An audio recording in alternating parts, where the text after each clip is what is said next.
আজ রবিবার, আর রবিবারের দুপুরে একটু মটন হবে না? তা কখনো হয়? তার জন্য মটনটাকে প্রথমে ভালো করে ধুয়ে লবণ হলুদ মাখিয়ে তার পাশে সাজিয়ে রেখেছিলাম পেঁয়াজ। আর মটনের সঙ্গে আলু দেবো বলে এখানে আলুটাকে কেটে নিয়েছি, আর কেটে নিয়েছি আদা আর রসুন।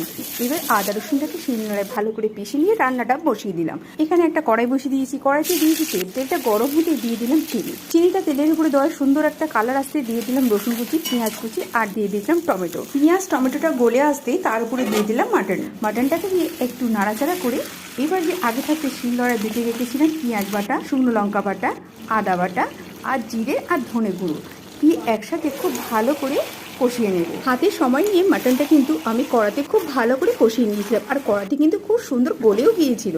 তারপরে দিয়ে দিলাম কি গরম জল, জলটা ফুটে আসতে দিয়ে দিলাম আলু। ব্যাস, এবার ঢাকা দিয়ে আরও 15 থেকে 20 মিনিট ফুটতে। কেন জানি না আমার মনে হয় প্রেশার কুকারের থেকে কড়াইতে করলে তরকারির টেস্টটা কিন্তু দারুণ হয়।